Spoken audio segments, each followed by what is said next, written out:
হযরত আইয়ুব আলাইহিসসালাম, যাকে আল্লাহ তাআলা অগণিত নিয়ামত দান করেছিলেন, কিন্তু যখন আইয়ুব আলাইহিসসালামের উপর মুসিবতের পাহাড় চলে আসে তখন তিনি কি করেছিলেন? হযরত আইয়ুব আলাইহিসসালামের এমন কি রোগ হয়েছিল যার কারণে মানুষেরা তার থেকে দূরে পালিয়ে যেত?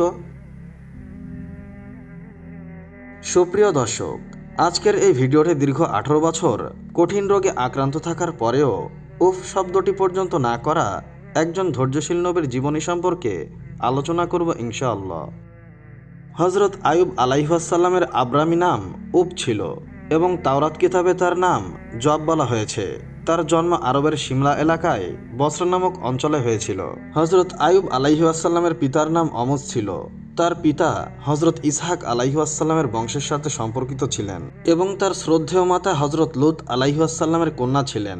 মুহাক্কিকিনগণ লিখেছেন, হযরত আইয়ুব আলাইহিসসালামের জামানা হযরত ইয়াকুব এবং হযরত মুসা আলাইহিসসালামের মধ্যবর্তী সময় ছিল, অর্থাৎ প্রায় 150 অথবা প্রায় 1500 খ্রিস্টপূর্ব সনের মাঝামাঝি সময় ছিল। আল্লাহ তাআলা হযরত আইয়ুব আলাইহিসসালামকে নবুয়তের মাসনাদে আসীন করলেন। তিনি তার সম্প্রদায়ের নেতা ছিলেন। হযরত আইয়ুব আলাইহিসসালামকে আল্লাহ তাআলা অসংখ্য অগণিত ধনদৌলত দান করেছিলেন। তার গৃহপালিত পশু ছিল হাজার হাজার এবং খাদিমা বা চাকরও শত শত পরিমাণে ছিল। অসংখ্য বাগান এবং ক্ষেতখামার তার মালিকানায় ছিল। হযরত আইয়ুব আলাইহিসসালাম যেমন ধনী মানুষ ছিলেন, তেমনি তিনি অত্যন্ত দানশীল ছিলেন। তিনি নিঃস্ব ও গরিব মিসকিন মানুষকে সাহায্য করতেন এবং এতিম শিশু ও বিধবা মহিলার দায়িত্ব নিতেন। মজলুম মানুষের সেবা এবং তাদের মেহমানদারি করা তার দৈনন্দিন কাজ ছিল। হযরত আইয়ুব আলাইহিসসালাম সম্পর্কে তাওরাত কিতাবে একটি সহিফা বিদ্যমান রয়েছে, যার নাম ছিল সহিফায়ে আইয়ুব অথবা দ্য বুক অফ জব। হযরত আইয়ুব আলাইহিসসালামের স্ত্রীর নাম বিবি রহমা অথবা লিয়া ছিল। তিনি হযরত ইউসুফ আলাইহিসসালামের কন্যা ছিলেন এবং তার 7 জন ছেলে এবং 3 জন কন্যা সন্তান ছিল। হযরত আইয়ুব আলাইহিসসালাম মানুষদেরকে দ্বীনে ইব্রাহিম শিক্ষা দিতেন এবং তাদেরকে শিরিক ও মূর্তি পূজা এবং অন্যান্য মন্দ কাজ থেকে দূরে থাকার আহ্বান করতেন এবং আখিরাত দিবসের উপর ঈমান গ্রহণের জন্য দাওয়াত দিতেন।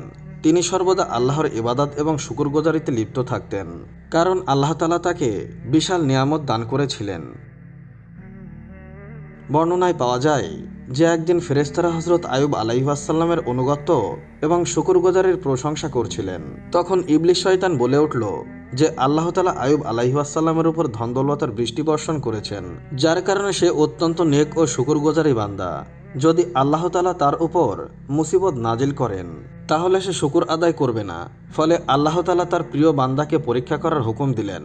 অতঃপর কিছুদিনের মধ্যে হযরত আইয়ুব আলাইহিসসালামের উপর মুসিবতের বিশাল পাহাড় ধসে পড়ে। তার বিশাল গুদামে হঠাৎ করে আগুন লেগে যায়, ফলে তার সমস্ত মালসামানা জ্বলে পড়ে ছাই হয়ে যায়। হযরত আইয়ুব আলাইহিসসালাম এসব সবর করে নিলেন এবং আল্লাহর সিদ্ধান্তে সন্তুষ্টি থাকলেন। অতঃপর কিছুদিন যাওয়ার পর ডাকাতের দলেরা তার চাকর বাকরকে মেরে তার সমস্ত জানোয়ার লুট করে নিয়ে যায়। ফলে আইয়ুব আলাইহিসসালামের সমস্ত জমাপুঞ্জি শেষ হয়ে যায়, কিন্তু তারপরও তিনি সবকিছু ধৈর্য ধারণ করে নিলেন।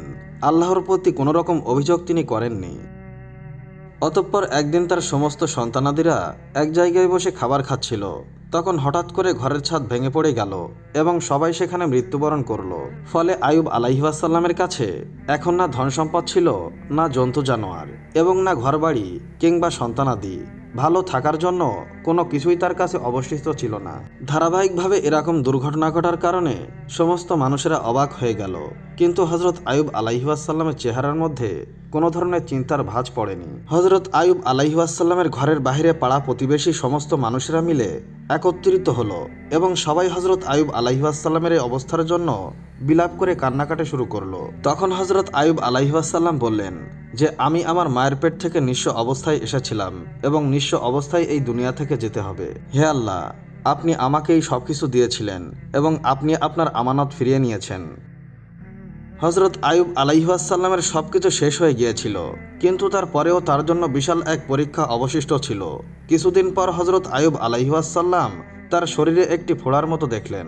ধীরে ধীরে এই ফোড়া বিশাল আকার ধারণ করলো তার পায়ের নলা থেকে শুরু করে তার মাথা পর্যন্ত সমস্ত শরীরে বড় বড় ফোড়া বের হতে শুরু করলো এবং সেগুলোর ব্যথায় তিনি অস্থির হয়ে গেলেন। তিনি ছায়ের উপর বসে থাকতেন এবং শরীরেও ছাই ঢেলে দিতেন। এই কঠিন রোগ ও ফোড়া দেখে সমস্ত পাড়া প্রতিবেশী এবং আত্মীয় স্বজন তার থেকে সম্পর্ক বিচ্ছিন্ন করে ফেলল। মানুষেরা তার থেকে আলাদা হয়ে গেল এবং তার কাছে আসা যাওয়া বন্ধ করে দিল। এই মুশকিল সময়ে শুধুমাত্র তার স্ত্রী তার সাথে ছিলেন। তার প্রিয়তমা স্ত্রী অসুস্থ স্বামীর সেবা যত্নে কোনো ধরনের কমতি রাখেনি। তিনি মানুষের বাড়ি বাড়ি কাজ করে ভরণ পোষণের ব্যবস্থা করতেন এবং হযরত আইয়ুব আলাইহিসসালামের খেদমত করতেন। এদিকে হযরত আইয়ুব আলাইহিসসালামের অসুস্থতা দিন দিন বেড়েই যাচ্ছিল। একদিন শয়তান চিকিৎসকের রূপ নিয়ে হযরত আইয়ুব আলাইহিসসালামের স্ত্রীর সাথে সাক্ষাৎ করল। তিনি শয়তানকে চিকিৎসক মনে করে চিকিৎসা করার জন্য অনুরোধ করলেন। তখন শয়তান বলল, আমি তার চিকিৎসা করে দেব, কিন্তু এই শর্তে চিকিৎসা করব যে যদি সে সুস্থ হয়ে যায় তাহলে তাকে বলতে হবে যে আমি তাকে সুস্থতা দিয়েছি। যদি সে এটা বলে তাহলে আমি আর কোনো বিনিময় চাই না। হযরত আইয়ুব আলাইহিসসালামের স্ত্রী স্বামীকে ওই চিকিৎসকের ব্যাপারে বললেন। তখন আইয়ুব আলাইহিসসালাম বললেন যে সে তো শয়তান ছিল। আমি ওয়াদা করছি যদি আল্লাহ তাআলা আমাকে শিফা দান করেন তাহলে আমি তোমাকে 100 আঘাত করব, কেননা তুমি শয়তানের কথায় পড়ে গিয়েছিলে। হযরত আইয়ুব আলাইহিসসালাম অনেক কষ্ট পেলেন এটা ভেবে যে আমার অসুস্থতার কারণে এমন অবস্থা হয়েছে যে শয়তানও আমার স্ত্রীকে গোমরাহ করার দুঃসাহস দেখায়। অতঃপর এভাবেই দিনের পর দিন অতিবাহিত হচ্ছিল এবং হযরত আইয়ুব আলাইহিসসালামের কষ্ট দিন দিন বেড়েই যাচ্ছিল, কারণ শরীরের কোনো অংশ ফোড়া থেকে নিরাপদ ছিল না। হযরত আইয়ুব আলাইহিসসালাম শহরের এক কোনায় একটি বিরানভূমিতে অবস্থান নিলেন। এই মুশকিল সময়েও তিনি সর্বদা আল্লাহর ইবাদত এবং শুকরগুজারিতে লিপ্ত থাকতেন এবং তার মুখে সর্বদা আল্লাহর নাম উচ্চারণ করতেন। অতঃপর আইয়ুব আলাইহিসসালামের কষ্ট এতটাই বৃদ্ধি পেল যে তার শরীরের গোশত হাড় থেকে আলাদা হতে শুরু করলো, ফলে শুধুমাত্র হাড্ডি এবং শিরা উপশিরা রয়ে গেল। একদিন হযরত আইয়ুব আলাইহিসসালামের স্ত্রী বললেন, আপনি আল্লাহর কাছে দোয়া করেন, তাহলে অবশ্যই আল্লাহ তাআলা আপনাকে এই রোগ থেকে শিফা দান করবেন। তখন আইয়ুব আলাইহিসসালাম জবাব দিলেন যে আল্লাহ তাআলা আমাকে 70 বছর সুখ স্বাচ্ছন্দ্যে রেখেছিলেন, এখন আমি অন্তত 70 বছর সবর করে নেই। এটা শুনে তার স্ত্রী চুপ হয়ে গেলেন এবং কান্না করতে শুরু করলেন। একদিনের ঘটনা যে হযরত আইয়ুব আলাইহিসসালামের ভাই তার সঙ্গে সাক্ষাৎ করতে আসলো এবং দূরে দাঁড়িয়ে বলল যে যদি তোমার ভিতরে কোনো কল্যাণ থাকতো তাহলে এভাবে রোগে আক্রান্ত হতে না। এই কথা শুনে হযরত আইয়ুব আলাইহিসসালাম চিন্তায় পড়ে গেলেন। বর্ণনা অনুযায়ী হযরত আইয়ুব আলাইহিসসালামের অসুস্থতা 18 বছর অতিবাহিত করেছিলেন। কোনো বর্ণনায় 3 বছর, আবার কোনো বর্ণনায় 7 বছরও পাওয়া যায়। কিন্তু এত বছর অসুস্থতা ও কষ্টে থাকার পরেও হযরত আইয়ুব আলাইহিসসালাম বরাবর সবর করে যাচ্ছিলেন। অতঃপর তিনি আল্লাহর নির্দেশে এই দোয়া করেছিলেন যে হে আল্লাহ, নিঃসন্দেহে আমি কষ্টে আছি, কিন্তু আপনি তো সমস্ত দয়াশীলদের থেকেও বেশি দয়াশীল। অতঃপর হযরত আইয়ুব আলাইহিসসালামের এই দোয়া আল্লাহর দরবারে কবুল হয়ে গেল, ফলে তিনি পরীক্ষায় উত্তীর্ণ হয়ে গেলেন। হযরত আইয়ুব আলাইহিসসালাম তার পা জমিনের মধ্যে রাখলেন, ফলে সেখান থেকে ঠান্ডা পানির ঝর্ণা প্রবাহিত হয়ে গেল। অতঃপর তিনি তার দুর্বল শরীর নিয়ে এই পানির মধ্যে নেমে গেলেন। যখনই শরীরের মধ্যে পানি লাগলো তখনই তার শরীর সতেজতা ফিরে পেল। হযরত আইয়ুব আলাইহিসসালাম দীর্ঘ সময় ধরে গোসল করেছিলেন। এক পর্যায়ে তিনি পরিপূর্ণভাবে সুস্থ হয়ে আবারও আগের মতো হয়ে গেলেন। অতঃপর হযরত আইয়ুব আলাইহিসসালামের জন্য আল্লাহ তাআলা জান্নাত থেকে কাপড় পাঠালেন, ফলে তিনি তা পরিধান করে এক জায়গায় গিয়ে বসে গেলেন। কিন্তু এই সময় সেখানে তার স্ত্রী সেখানে উপস্থিত ছিলেন না। যখন তার স্ত্রী সেখানে ফিরে আসলো তখন তিনি তাকে চিনতে পারলেন না। তিনি তাকে জিজ্ঞাসা করলেন, হে আল্লাহর বান্দা, এখানে একজন অসুস্থ মানুষ শুয়ে থাকতেন, তিনি কোথায় গেলেন?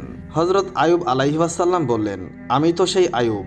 তখন স্ত্রী আবারও বললেন, হে আল্লাহর বান্দা, আপনি আমার সাথে মজা করছেন। হযরত আইয়ুব আলাইহিসসালাম আবারও বললেন, না, সত্যি সত্যি আমি আইয়ুব। আল্লাহ তাআলা আমাকে আমার শরীর ফিরিয়ে দিয়েছেন। অতঃপর আল্লাহ তাআলার কুদরতে হযরত আইয়ুব আলাইহিসসালাম এবং তার স্ত্রী পুনরায় যৌবন বয়সে উপনীত হলেন। অতঃপর আইয়ুব আলাইহিসসালাম তার এলাকায় ফিরে গেলেন। অতঃপর আল্লাহ তাআলা হযরত আইয়ুব আলাইহিসসালামকে ধন দৌলত, জন্তু জানোয়ার এবং সন্তানাদি আগের চেয়েও অনেক বেশি পরিমাণে দান করলেন। বর্ণনায় পাওয়া যায় যে হযরত আইয়ুব আলাইহিসসালামের 2টি বিশাল ক্ষেত ছিল। আল্লাহ তাআলা 2টি ক্ষেত্রের উপর 2টি বাদল পাঠিয়ে দিলেন। একটি বাদল একটি ক্ষেত্রের মধ্যে স্বর্ণের বৃষ্টি বর্ষণ করে আর আরেকটি বাদল অপর ক্ষেতের মধ্যে রূপার বৃষ্টি বর্ষণ করে। অতঃপর হযরত আইয়ুব আলাইহিসসালাম 4 পুরুষ পর্যন্ত তার বংশধারা দেখেছিলেন এবং পরবর্তীতে 40 বছর বয়সে তার ইন্তেকাল হয়েছিল।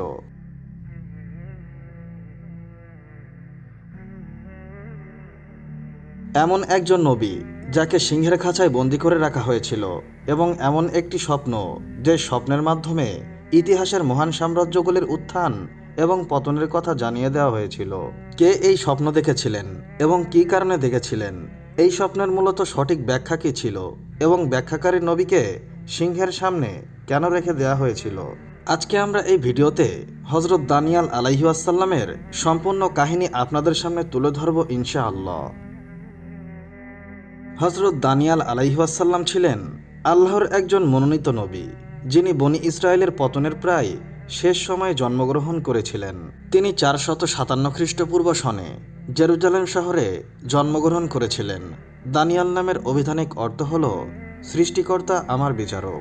পুরাতন এবং নতুন কোনো কিতাবাদিতে হযরত দানিয়াল আলাইহিসসালামের পিতামাতার সম্পর্কে কোনো তথ্য পাওয়া যায়নি, কিন্তু কিছু কিছু গবেষকগণ লিখেছেন যে তিনি ইয়াহুদার বংশধর ছিলেন এবং তিনি বনি ইসরায়েলের একটি উচ্চ মর্যাদাপূর্ণ পরিবারে জন্মগ্রহণ করেছিলেন।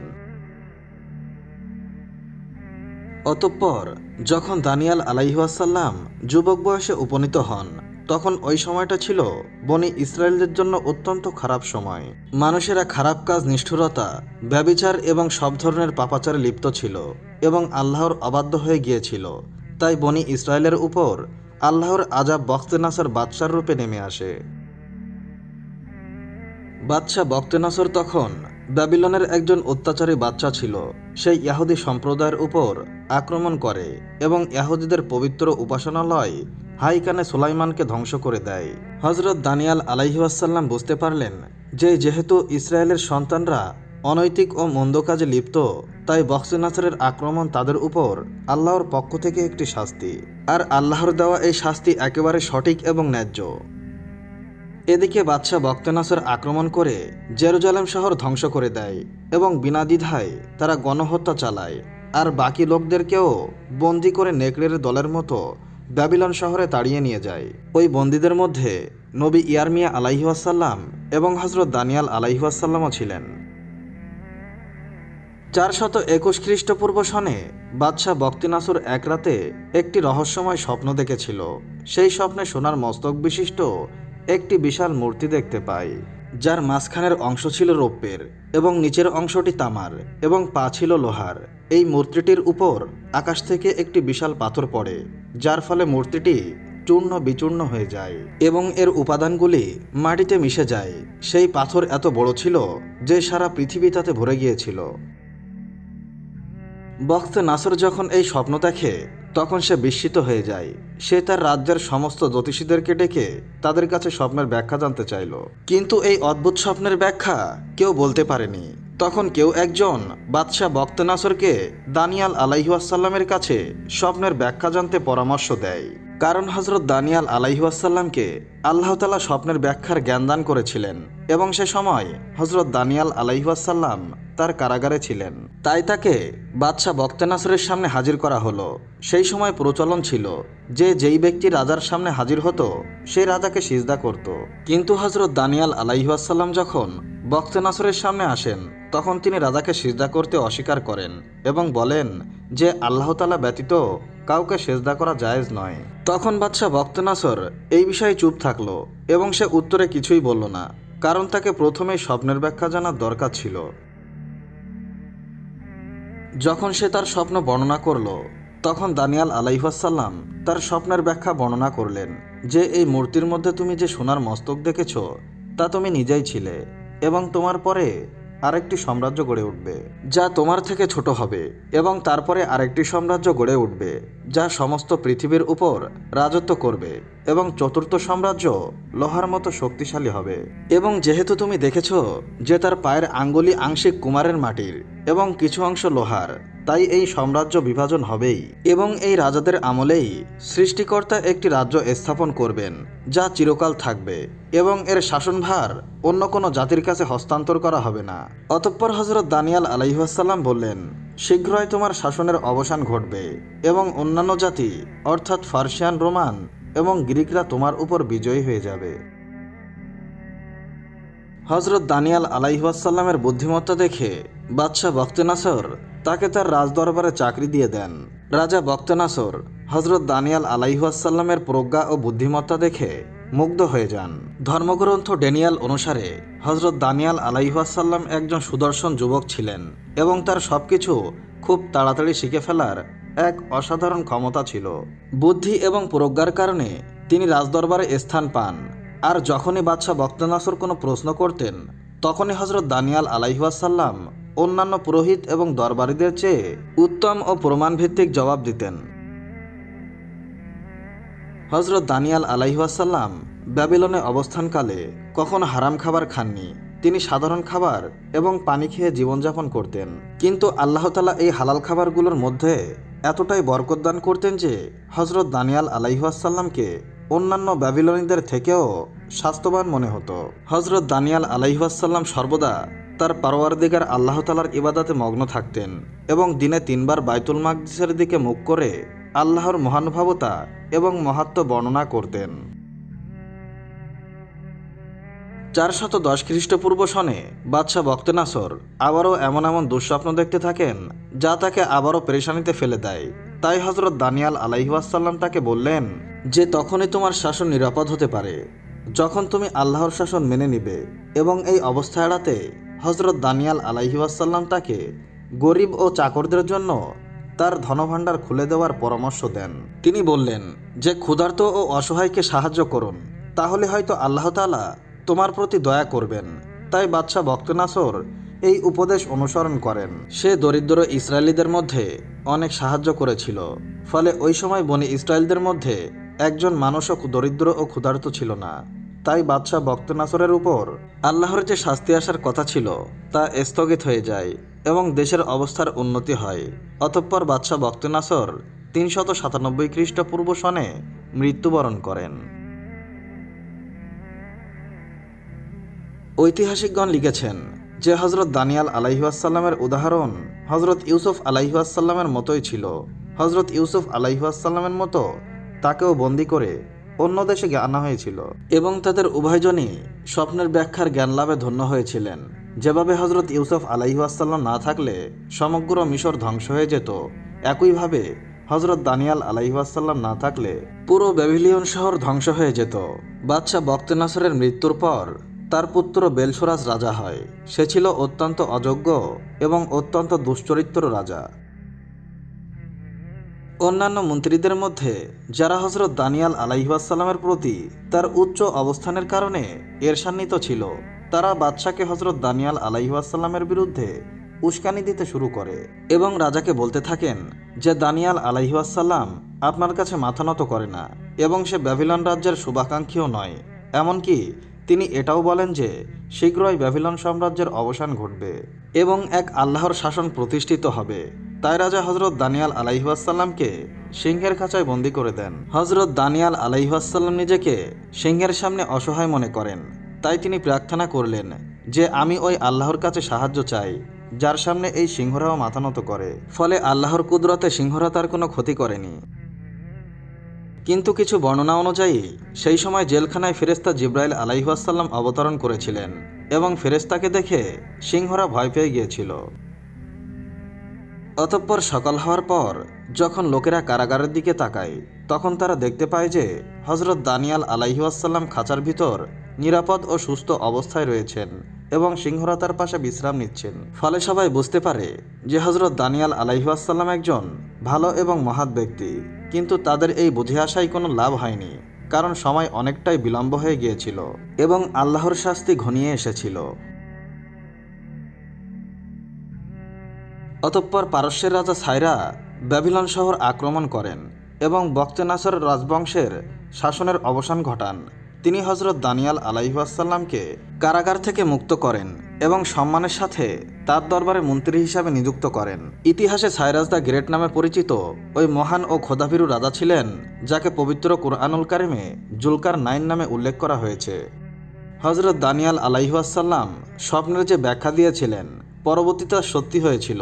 স্বপ্নের এই মূর্তির সোনার মাথাটি প্রথম রাজ্য যা ব্যাবিলন সাম্রাজ্যকে নির্দেশ করেছিল। দ্বিতীয় রাজ্যটি ছিল সিলভার চেস্ট বা পারস্য সাম্রাজ্য, যা ব্যাবিলন সাম্রাজ্যের পরে প্রতিষ্ঠিত হয়েছিল। তৃতীয় সাম্রাজ্য ছিল গ্রিক সাম্রাজ্য, যা আলেকজান্ডার দ্য গ্রেট এর শাসনামলে পারস্য সাম্রাজ্যকে পদদলিত করেছিল। আর কিছু লোহা এবং কিছু মাটির পা অর্থাৎ চতুর্থ রাজ্য ছিল রোমান সাম্রাজ্য, যা পরবর্তীতে দুই ভাগে বিভক্ত হয়ে যায়। কনস্টান্টিনোপলের সিংহাসনের উপর ভিত্তি করে পূর্ব সাম্রাজ্য এবং ইতালির সিংহাসনের উপর ভিত্তি করে পশ্চিম সাম্রাজ্য গড়ে উঠেছিল। এই চারটি সাম্রাজ্যের পতনের পর একটি মহান সাম্রাজ্যের প্রতিষ্ঠিত হওয়ার কথা ইহুদি ও খ্রিস্টানদের মধ্যে কেউ অস্বীকার করে না, যাতে হবে এক আল্লাহর রাজত্ব এবং তার শাসক হবেন তাদের মধ্যে সর্বশ্রেষ্ঠ ব্যক্তি, যিনি গোটা বিশ্বে ন্যায় বিচার প্রতিষ্ঠা করবেন। আহলে কিতাবরা অধীর আগ্রহে হজরত ঈসা আলাইহিসসালামের পর ওই মহান ঐশী রাজ্যের জন্য অপেক্ষা করছিল। তারা নিশ্চিতভাবে জানত যে এই রাজ্য শেষ নবী দ্বারা প্রতিষ্ঠিত হবে, যাকে তারা আরকুন অথবা শান্তির রাজা মনে করত। অবশেষে হজরত মুহাম্মদ সাল্লাল্লাহু আলাইহিসসালামকে আরব দেশে প্রেরণ করা হয় এবং আল্লাহর রাজত্ব প্রতিষ্ঠিত হয় এবং সমস্ত মূর্তি পূজা, জাহেলি সভ্যতা এবং রাজ্যগুলি নবীর পদতলে ধ্বংস হয়ে যায় এবং ইসলাম বিশ্বের প্রতিটি প্রান্তে ছড়িয়ে পড়তে থাকে। অতঃপর আহলে কিতাবের লোকেরা এই পঞ্চম রাজ্যের বন্যায় বিমত পোষণ করে এবং বিরোধিতা করতে শুরু করে, কেননা যেই নবী একে প্রতিষ্ঠা করেছিলেন তিনি বনি ইসরায়েলের ছিলেন না, বরং তিনি বনি ইসমাইলের বংশধর ছিলেন। যাই হোক, হজরত দানিয়াল আলাইহিসসালামের ব্যাখ্যা অনুসারে পঞ্চম মহান ঐশ্বরিক রাজ্যটি শেষ বিচারের দিন পর্যন্ত টিকে থাকবে, যার নবায়ন এবং পুনরায় প্রতিষ্ঠাতা করবেন হজরত ইমাম মেহেদী আলাইহিসসালাম। আরবের দুটি বিখ্যাত মূর্তি, যাদেরকে সাফা ও মারোয়া পাহাড়ে পূজা করা হতো, এগুলো এমন মূর্তি ছিল যা কোনো মানুষ নিজের হাতে খোদাই করেনি, বরং তারা প্রকৃতই মানুষ ছিল। তারা কাবার ভিতর কি এমন অপরাধ করেছিল যার কারণে আল্লাহ তাআলা তাদেরকে এমন ভয়াবহ শাস্তি দিয়েছিলেন, যা মানবজাতির জন্য শিক্ষার নিদর্শন হয়ে উঠেছে।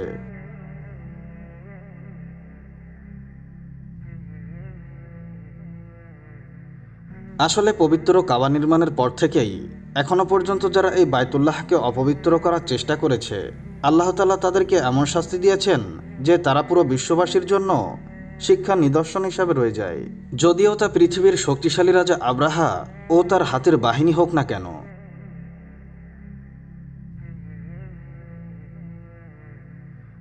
এছাড়াও ইতিহাসে এমন অনেক ঘটনা রয়েছে যে যারা পবিত্র কাবাকে অপবিত্র করেছে, আল্লাহ তাআলা তাদেরকে যন্ত্রণাদায়ক শাস্তি দিয়ে ধ্বংস করেছেন। তাদের মধ্য থেকে ইসাফ ও নাইলা অন্যতম উদাহরণ। সুপ্রিয় দর্শক, ইসাফ বিন ইয়ালা এবং নাইলা বিনতে জায়েব আসলে বনি জুরহাম গোত্রের একজন পুরুষ এবং একজন নারী ছিল। নাইলা ছিল অত্যন্ত সুন্দরী নারী। সে ইয়েমেনের একটি এলাকায় তার গোত্রের সাথে বসবাস করত। এই সুন্দরী নারী বনি জুরহাম গোত্রে তার সৌন্দর্য প্রদর্শন করত এবং সে অশ্লীল পোশাক পরে ঘর থেকে বের হতো এবং গোত্রের সমস্ত যুবকেরা তার পিছু পিছু ঘুরত এবং তার সাথে সবাই সম্পর্ক করতে চাইত। সেই যুবকদের মধ্যে তেহারা গোত্রের নেতার এক ছেলে ছিল, যার নাম ছিল ইসাফ বিন ইয়ালা। অতঃপর ইসাফ এবং নাইলা একে অন্যের প্রেমে পড়ে যায়। অতঃপর তাদের এই প্রেম অচিরেই ব্যভিচারে পরিণত হয়। যেহেতু তাদের একে অপরের সাথে হারাম সম্পর্ক ছিল, তাই সুযোগ পেলেই তারা ব্যভিচারে লিপ্ত হতো। এভাবে ধারাবাহিকভাবে তাদের এই বাদ চলতে থাকে। অতঃপর তাদের পরিবার যখন এই বিষয়টি জানতে পারে, তখন তারা তার বিরুদ্ধে সিদ্ধান্ত নেয়, যার কারণে তাদের মিলিত হওয়া নিষিদ্ধ হয়ে যায়। একদিন বনি জুরহাম গোত্রের একটি কাফেলা হজ করতে মক্কার দিকে রওনা হয়।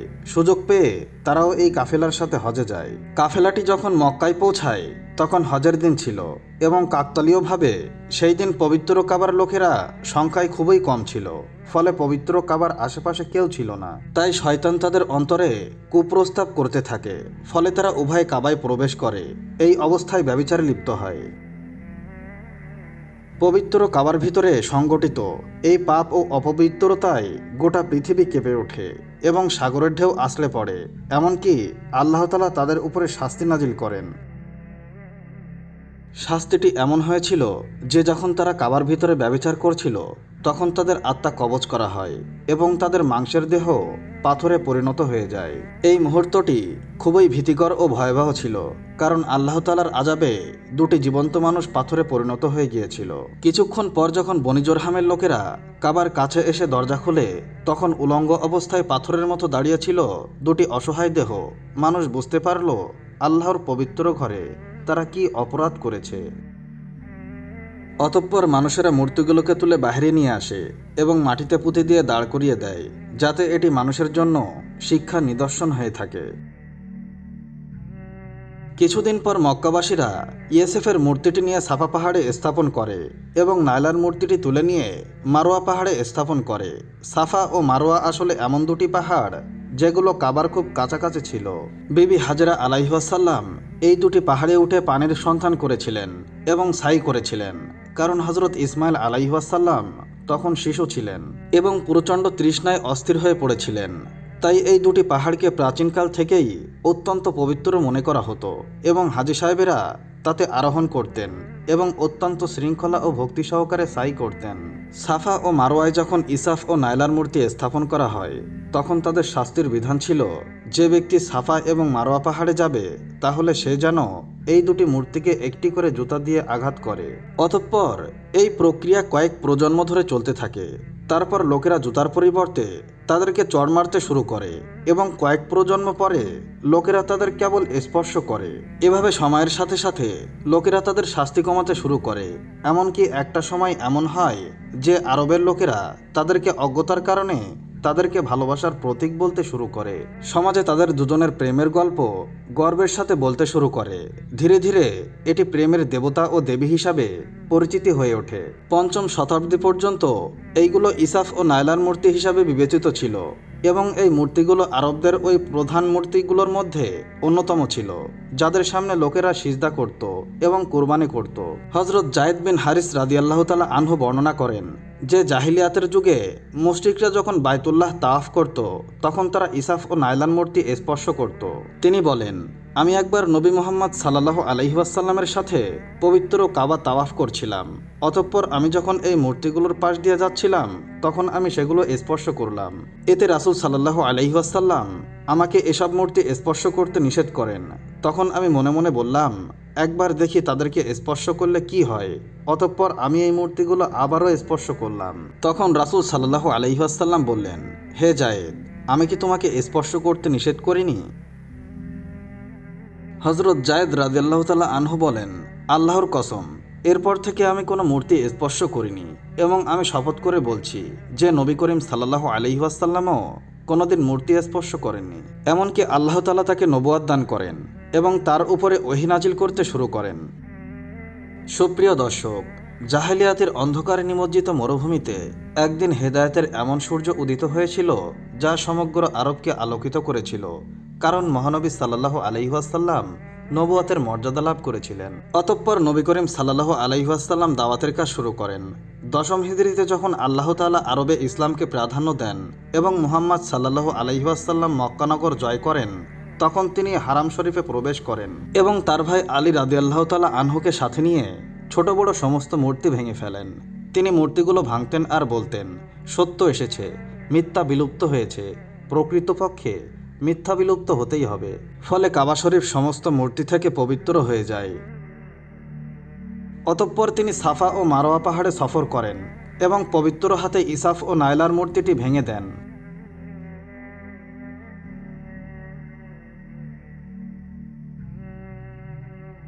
সুপ্রিয় দর্শক, ইসাফ ও নাইলার এই মূর্তি সাফা ও মারোয়া পাহাড়ের মানুষেরা শাস্তির উদাহরণস্বরূপ রেখেছিল, কিন্তু শয়তান তাদেরকে এমনভাবে পথভ্রষ্ট করেছিল যে তারা তাদের পূজা করতে শুরু করেছিল। শুধু তাই নয়, যারা কাবার ভেতরে ব্যভিচারের মতো জঘন্য অপরাধে সংগঠিত করেছিল, লোকেরা এই অপরাধকে গর্বের সাথে বর্ণনা করতে শুরু করেছিল, অথচ এই ব্যভিচারের জন্য তাদেরকে লানত করা উচিত ছিল। কিন্তু আরবরা এই পাপকে প্রেমের গল্পে পরিণত করেছিল এবং ইসাফ ও নাইলাকে আদর্শ হিসাবে উপস্থাপন করতে শুরু করেছিল। ঠিক তেমনিভাবে আজকের যুগেও এই অবস্থা, অর্থাৎ আমাদের সমাজেও কোনো ব্যক্তি কোনো গুরুতর অপরাধ করলে মানুষ তাকে বীরের মতো আদর্শ হিসাবে উপস্থাপন করে। চিন্তার স্বাধীনতা, উদারনীতির নামে সব ধরনের দুষ্টুমি ও অপকর্মকে মহিমান্বিত ও সমর্থন করে বেড়ায়।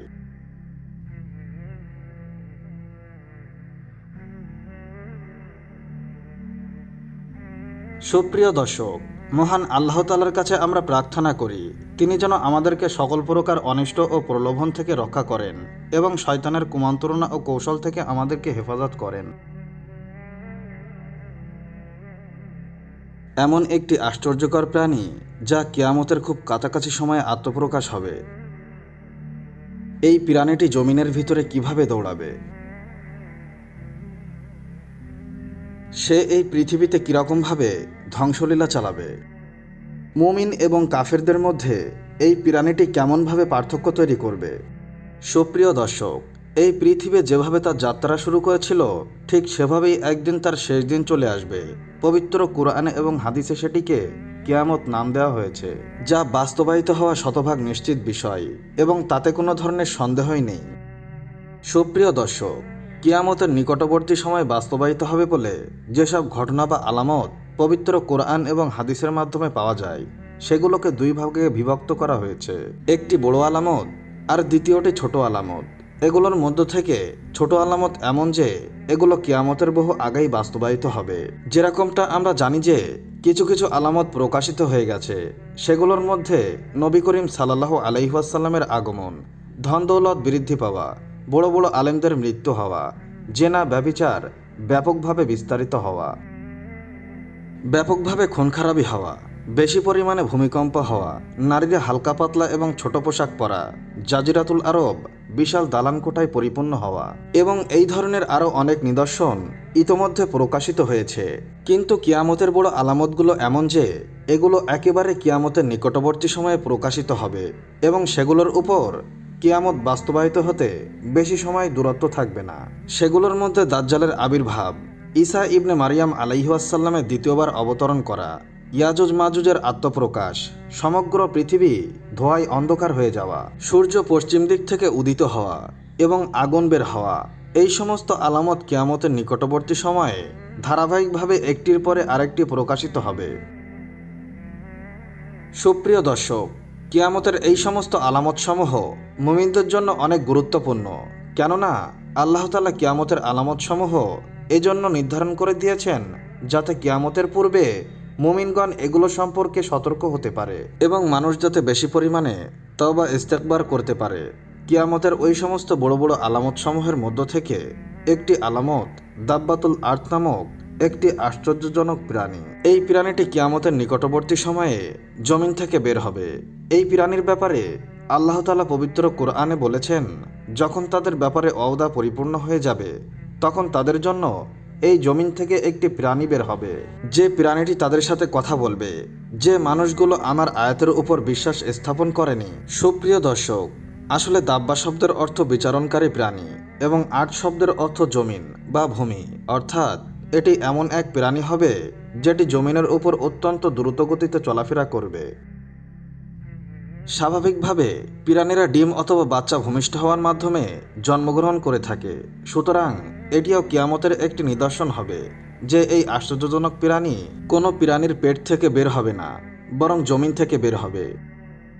বিশুদ্ধ তাফসির অনুযায়ী দাব্বাতুল আরদ নামক প্রাণীটি ওই সময় প্রকাশিত হবে যখন মানুষেরা সৎ কাজের নির্দেশ এবং অসৎ কাজ থেকে বাধা দেওয়া ছেড়ে দিবে এবং কাফেরদের সংশোধন হওয়ার কোনো প্রকার আশায় বাকি থাকবে না। অবশ্য এটি কিয়ামতের খুব নিকটবর্তী সময় হবে। সুপ্রিয় দর্শক, আসলে মক্কায় খানায় কাবার নিকটবর্তী একটি পাহাড় রয়েছে যেটিকে সাফা পাহাড় বলা হয়। এটি ওই পাহাড় যার মাঝে হজ ওমরার সময় হাজী সাহেবগঞ্জ 7টি চক্কর দেন এবং সাই সম্পন্ন করেন।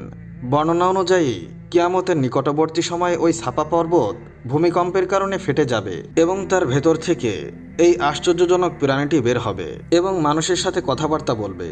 এটি সম্পূর্ণ ওই অলৌকিক ঘটনার মতো হবে যেটি আল্লাহ তাআলা হযরত সালেহ আলাইহিসসালামের জন্য পাথর থেকে উট বের করেছিলেন।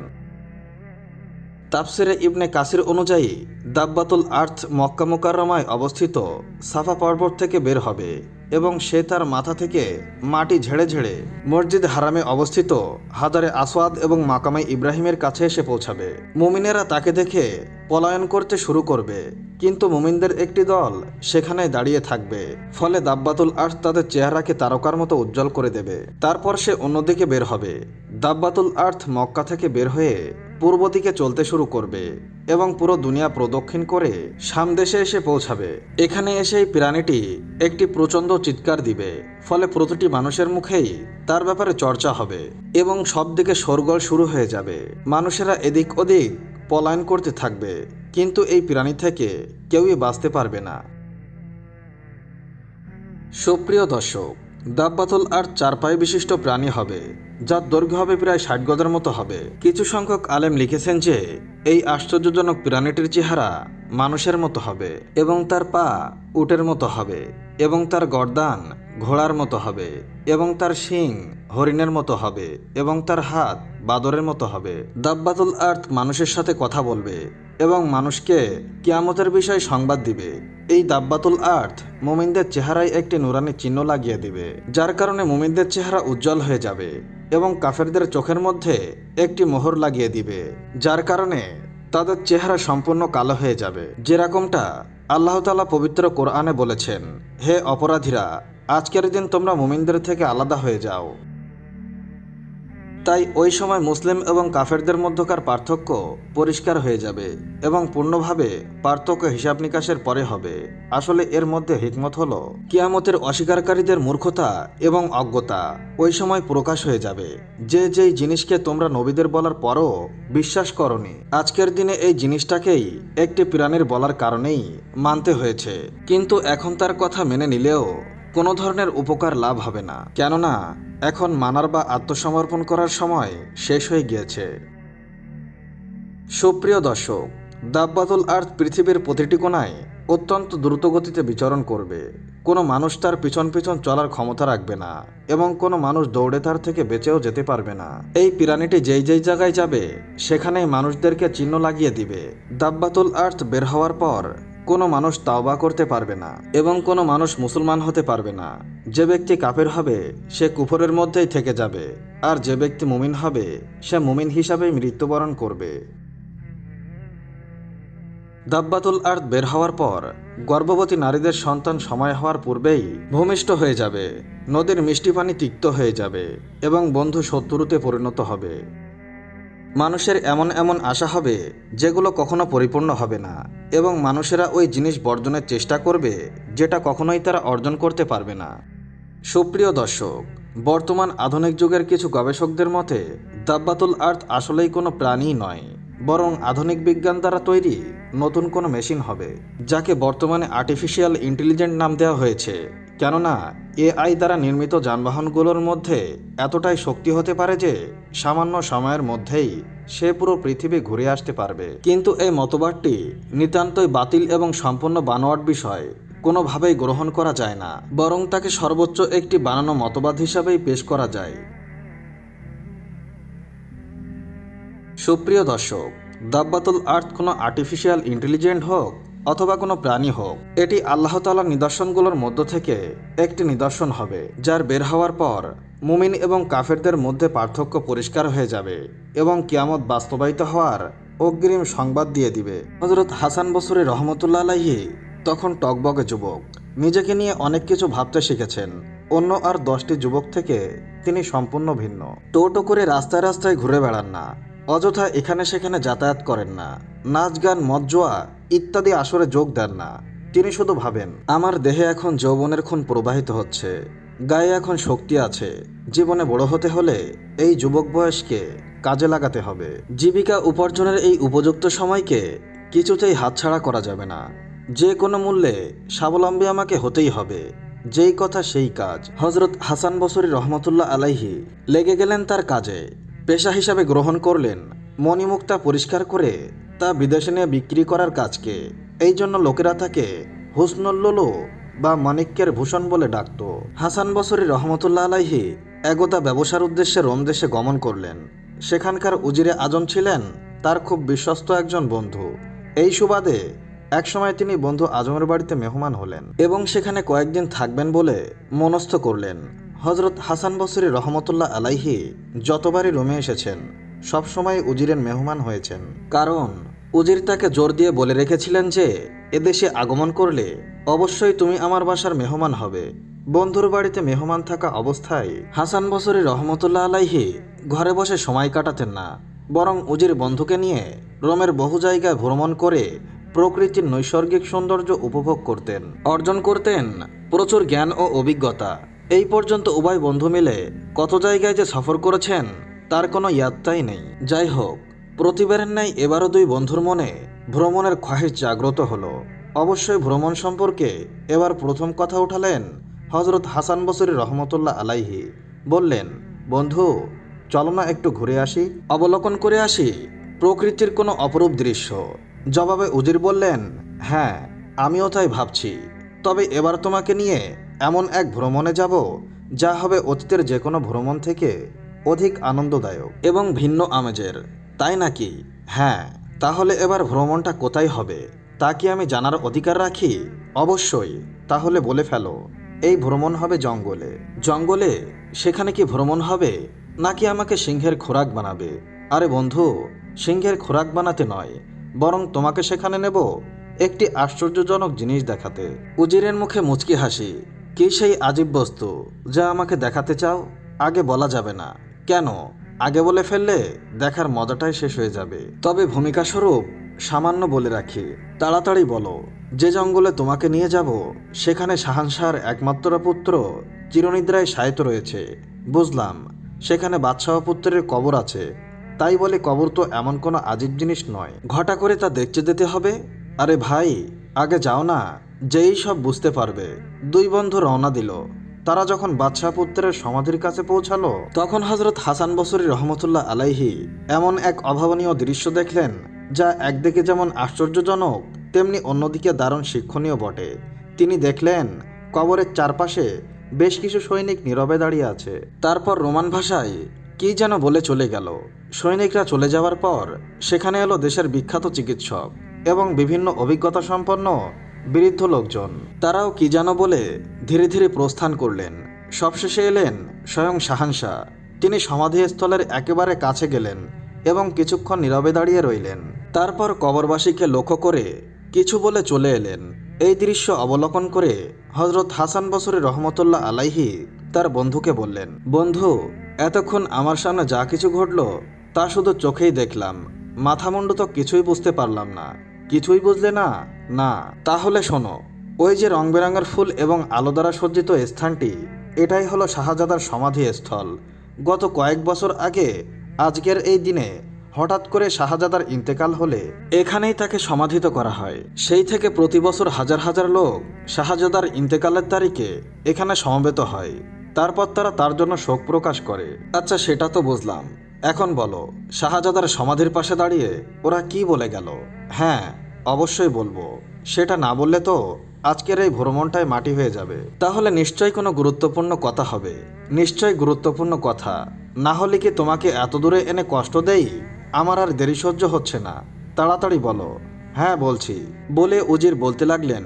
মৃত শাহজাদাকে উদ্দেশ্য করে সৈনিকরা বলল, হে আমার প্রিয় শাহজাদা, তোমার জন্য আমাদের বুকে কি পরিমাণ ভালোবাসা আছে তা ভাষায় প্রকাশ করা সম্ভব না। তোমার মোহাব্বত এবং ভালোবাসা মিশে আছে আমাদের প্রতি রক্ত পরিকার সঙ্গে। তোমার অকাল মৃত্যুতে আজ আমরা শোকাহত, ব্যথিত। তোমার জন্য আমাদের মন কাঁদে, প্রাণ কাঁদে। তোমার কথা স্মরণ হলে আমরা নিজেদের অস্তিত্বের কথা ভুলে যাই। হে আমাদের প্রাণপ্রিয় শাহজাদা, যদি তোমাকে যুদ্ধের ময়দানে লড়াই করে মৃত্যুর হাত থেকে বাঁচানো সম্ভব হতো, তাহলে একে একে এদেশের বীর সৈনিকগণ তোমার জন্য নির্দ্বিধায় প্রাণ উৎসর্গ করত। কিন্তু আল্লাহর সঙ্গে যা যুদ্ধ করা সম্ভব নয়, আর মৃত্যু হয় তারই ইচ্ছায়। দ্বিতীয় পর্যায়ে যারা এসেছিলেন তারা কারা? তাদের বক্তব্যই বা কী ছিল? হজরত হাসান বসরি রহমতুল্লাহ আলাইহি জিজ্ঞেস করলেন। জবাবে উজির বললেন, তারা ছিলেন দেশের জ্ঞানীগুণী এবং অভিজ্ঞ ডাক্তার। তারা বললেন, হে বাদশাহ পুত্র, তোমার মতো যুবকের খুবই প্রয়োজন ছিল আমাদের। তোমাকে হারিয়ে আমরা দারুণ শূন্যতা অনুভব করছি। শোনো, অভিজ্ঞতা, বিদ্যাবুদ্ধি ও ওষুধপত্রের মাধ্যমে যদি মৃত্যু ঠেকানো সম্ভব হতো তাহলে আমরা অবশ্যই তা করতাম। আমরা আমাদের চেষ্টায় মোটেও ত্রুটি করতাম না, কিন্তু জীবন মরণ সবই তো আল্লাহ পাকের হাতে। এখানে মানুষের কোনো হাত নাই। তাই তোমাকে ধরে রাখার শত ইচ্ছা থাকলেও আমরা তা পারিনি।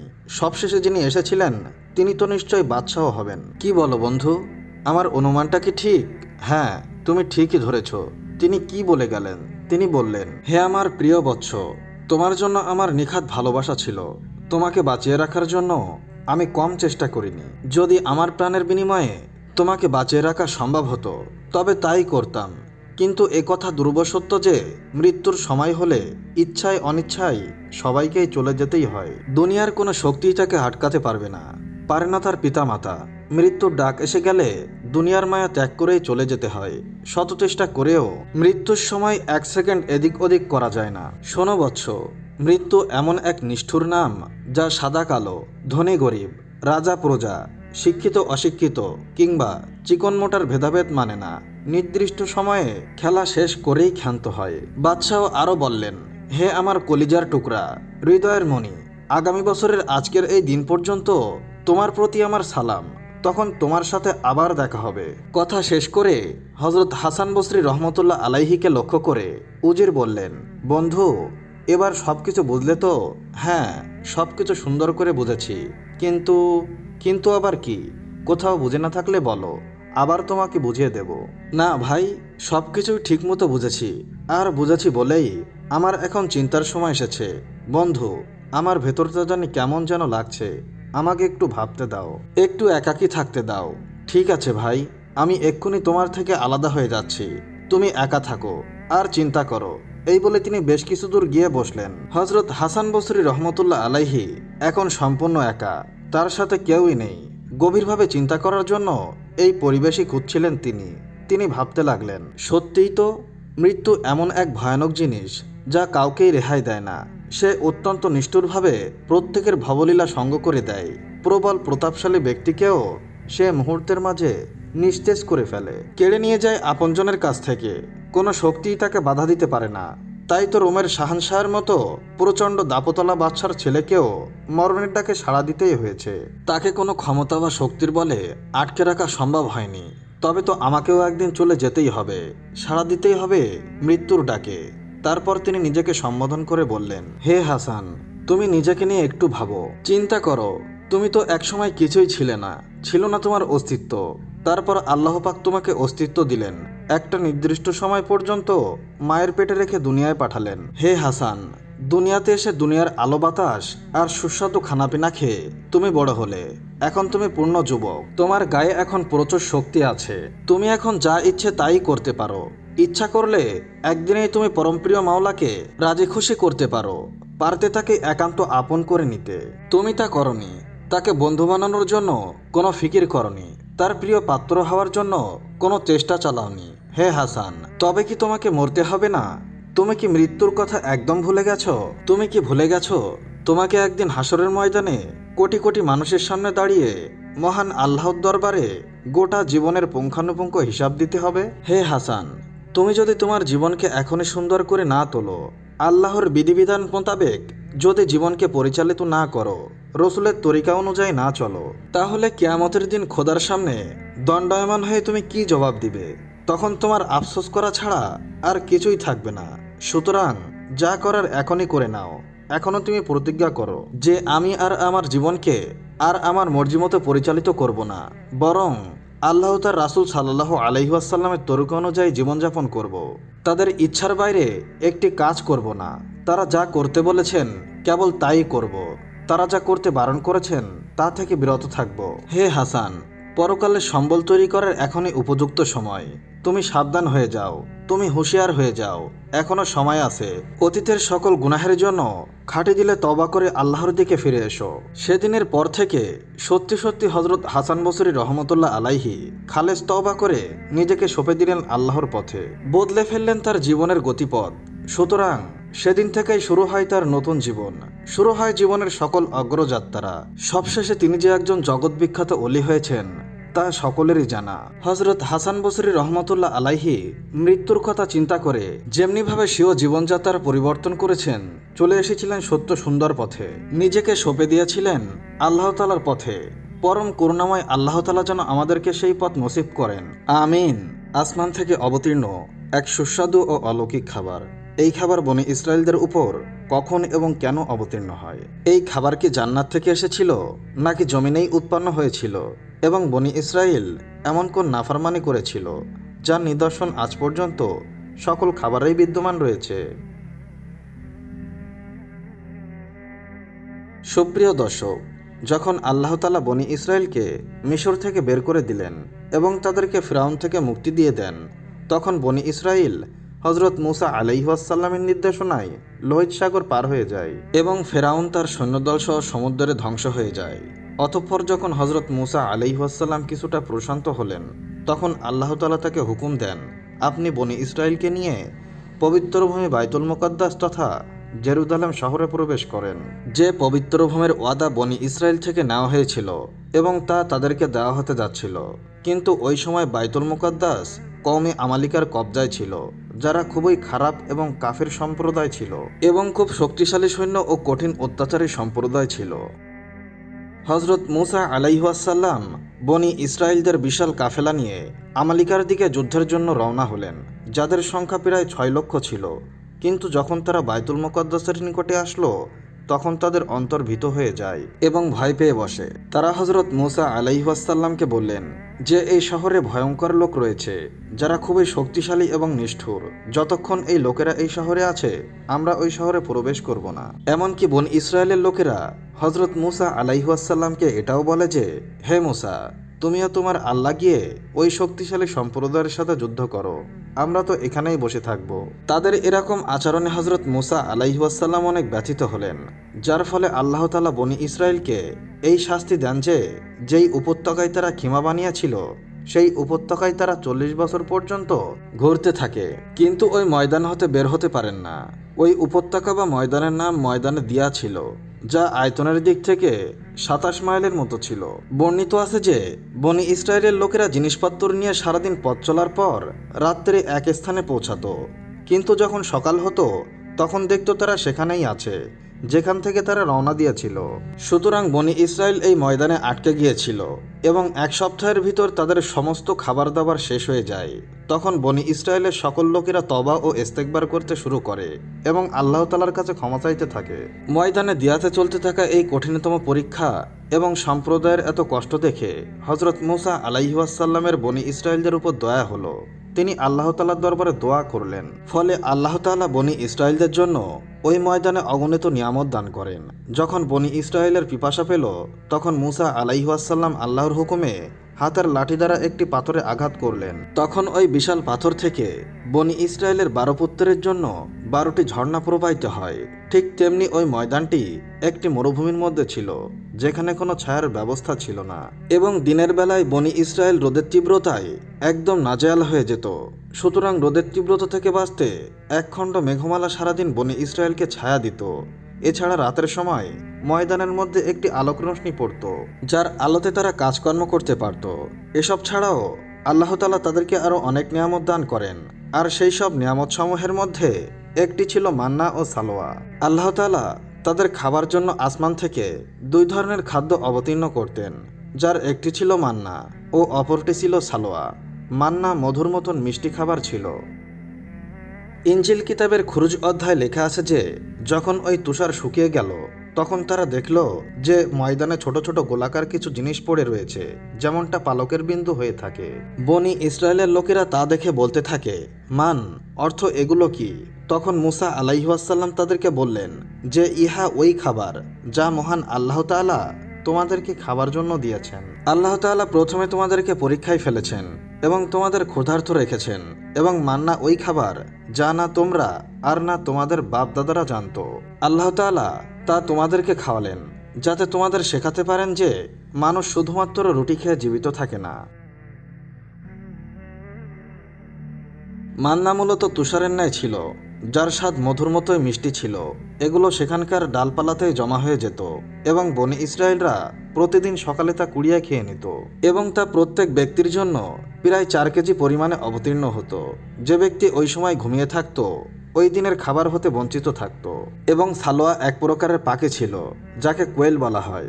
যখন বিকালবেলা উত্তর থেকে বাতাস প্রবাহিত হতো, তখন ওই পাখিরা ঝাঁকে ঝাঁকে উড়ে এসে বনি ইসরায়েলদের তাঁবুর কাছে এসে বসে যেত, এবং লোকেরা তাদেরকে সহজেই শিকার করে ফেলত এবং ভুনা করে খুব মজা করে খেত। মান্না ও সালোয়া এমন খাবার ছিল যা খুব সহজেই হজম হয়ে যেত, এবং ওই খাবার রং, স্বাদ ও ঘ্রাণে অতুলনীয় ছিল। এছাড়া বনি ইসরায়েলদের জন্য আল্লাহ তাআলার এমন একটি নিয়ামত এটাও ছিল যে তাদের চুল ও নখ লম্বা হতো না, এবং তাদের কাপড়ও নষ্ট হতো না। এমনকি তাদের কাপড়গুলো ময়লাযুক্ত হতো না। আর যেই বাচ্চাদের জন্ম হতো, তাদের শরীরের কুদরতি পোশাক থাকতো, আর তাদের শরীরের সঙ্গে সঙ্গে তাদের পোশাকও বড় হতে থাকতো। এমনিভাবে বনি ইসরায়েল দিয়া উপত্যকায় মান্না, সালাওয়া এবং পানির নহর নিয়ে খুব সুন্দরভাবে তাদের জীবনযাপন কাটাতে লাগলো। হযরত মূসা আলাইহিস সালাম তাদেরকে হুকুম দিয়েছিলেন যে প্রত্যেক দিনই তোমরা মান্না সালাওয়া খেয়ে নিবে, আগামীকালের জন্য একদম রাখা যাবে না। কিন্তু কিছু মানুষের ভয় হতে লাগলো, যদি কোনো কারণবশত কোনোদিন মান্না এবং সালাওয়া না আসে তাহলে আমরা এই সমতল উপত্যকায় মারা যাব। এই জন্য এই মানুষদের মধ্য থেকে কিছু মানুষ মান্না এবং সালাওয়াকে আগামী দিনের জন্য রেখে দিল। ফলে আল্লাহর নবীর নির্দেশ অমান্য করার জন্য বনি ইসরায়েলদের এমন দুর্দশা হলো যে তারা আগামী দিনের জন্য যে খাবারগুলো রেখেছিল সবকিছু পচে গেল এবং পোকায়ও ধরে গিয়েছিল।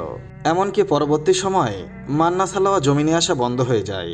এই বিষয়ে নবী করিম সাল্লাল্লাহু আলাইহি ওয়াসাল্লাম ইরশাদ করেছেন, যদি বনি ইসরায়েল সম্প্রদায় না হতো তাহলে কোনোদিন খাবার নষ্ট হতো না এবং কোনো গোশতও পচে যেত না। কেননা খাবার নষ্ট হয়ে যাওয়া এবং গোশত পচে যাওয়া সর্বপ্রথম তাদের থেকে শুরু হয়েছিল। তাদের আগে কখনোই খাবার নষ্ট হতো না এবং গোশতও পচে যেত না।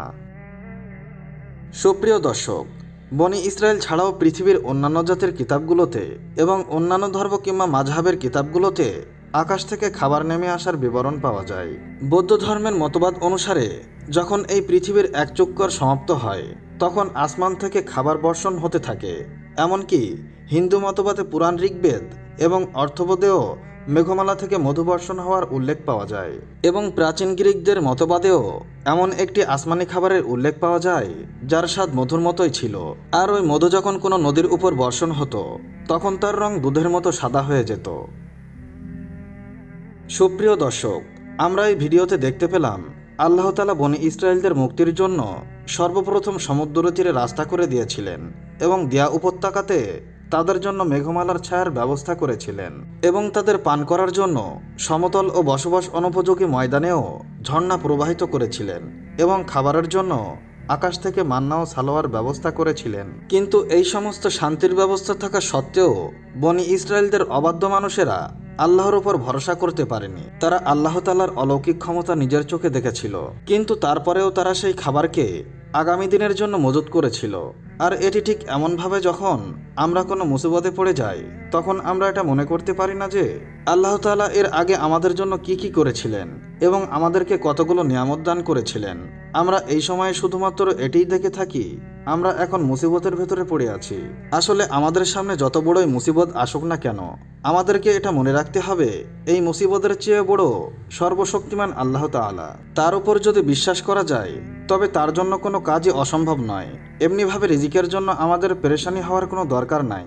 যারা আল্লাহ তাআলার উপর ভরসা করেন তাদেরকে তিনি নিজের গায়েবী খাজানা থেকে বেহিসাবি রিজিক দান করেন। আরবের দুটি বিখ্যাত মূর্তি যাদেরকে সাফা ও মারোয়া পাহাড়ে পূজা করা হতো, এগুলো এমন মূর্তি ছিল যা কোনো মানুষ নিজের হাতে খোদাই করেনি, বরং তারা প্রকৃতই মানুষ ছিল। তারা কাবার ভিতর কি এমন অপরাধ করেছিল যার কারণে আল্লাহ তাআলা তাদেরকে এমন ভয়াবহ শাস্তি দিয়েছিলেন যা মানবজাতির জন্য শিক্ষার নিদর্শন হয়ে উঠেছে।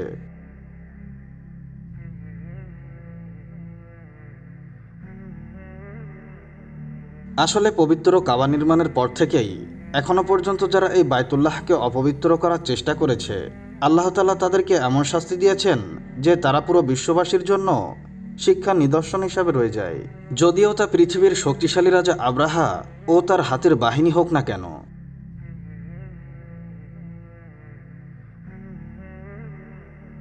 এছাড়াও ইতিহাসে এমন অনেক ঘটনা রয়েছে যে যারা পবিত্র কাবাকে অপবিত্র করেছে আল্লাহ তাআলা তাদেরকে যন্ত্রণাদায়ক শাস্তি দিয়ে ধ্বংস করেছেন।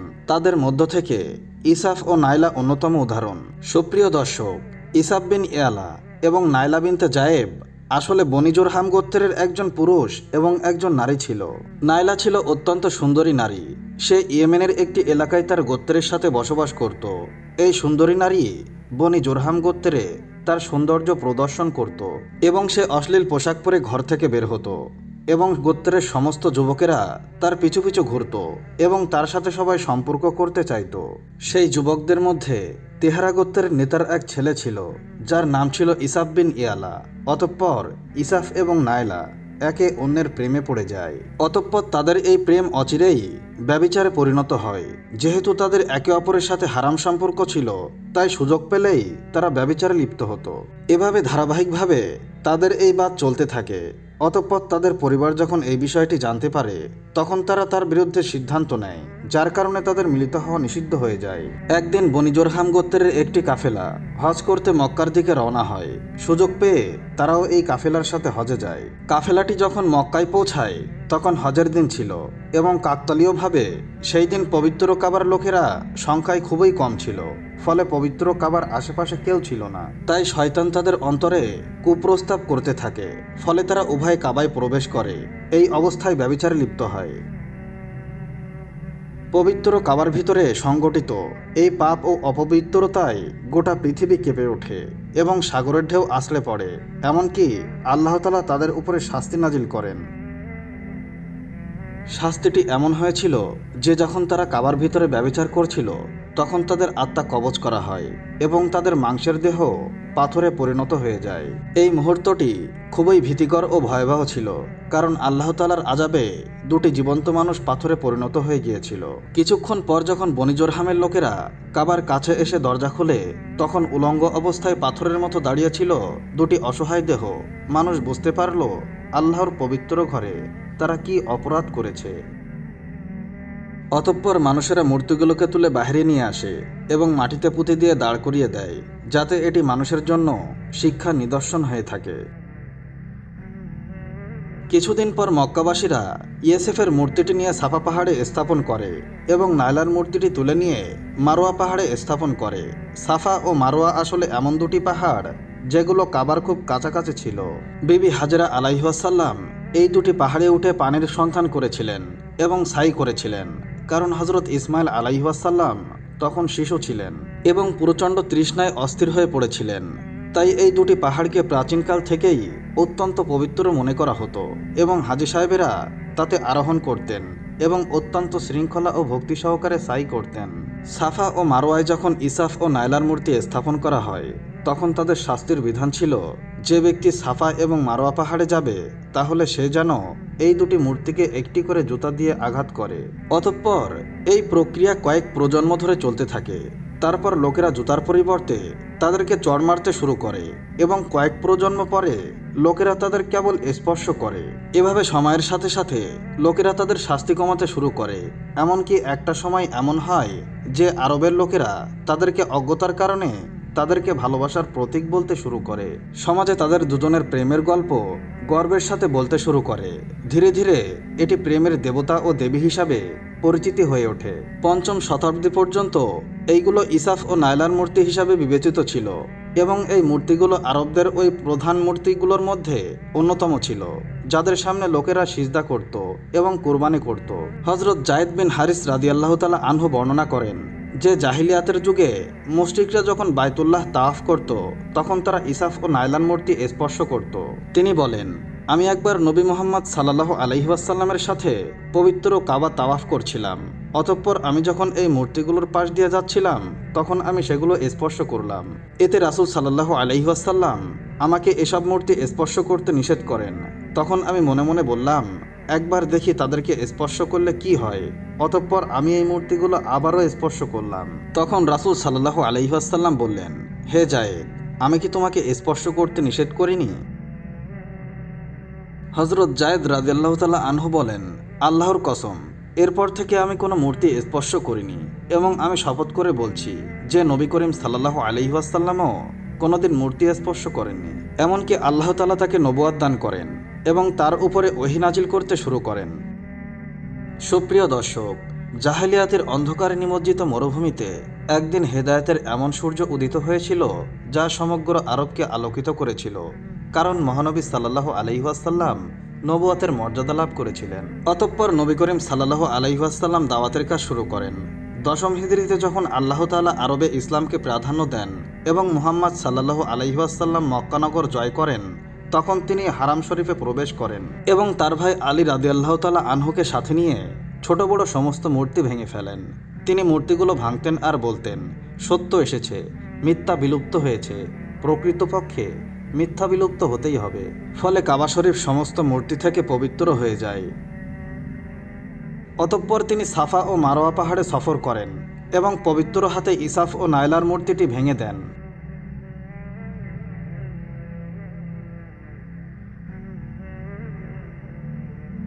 সুপ্রিয় দর্শক, ইসাফ ও নাইলার এই মূর্তি সাফা ও মারোয়া পাহাড়ের মানুষেরা শাস্তির উদাহরণস্বরূপ রেখেছিল, কিন্তু শয়তান তাদেরকে এমনভাবে পথভ্রষ্ট করেছিল যে তারা তাদের পূজা করতে শুরু করেছিল।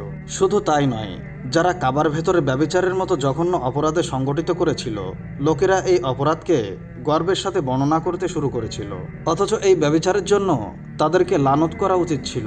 কিন্তু আরবরা এই পাপকে প্রেমের গল্পে পরিণত করেছিল এবং ইসাফ ও নাইলাকে আদর্শ হিসাবে উপস্থাপন করতে শুরু করেছিল। ঠিক তেমনিভাবে আজকের যুগেও এই অবস্থা, অর্থাৎ আমাদের সমাজেও কোনো ব্যক্তি কোনো গুরুতর অপরাধ করলে মানুষ তাকে বীরের মতো আদর্শ হিসাবে উপস্থাপন করে। চিন্তার স্বাধীনতা, উদারনীতির নামে সব ধরনের দুষ্টুমি ও অপকর্মকে মহিমান্বিত ও সমর্থন করে বেড়ায়।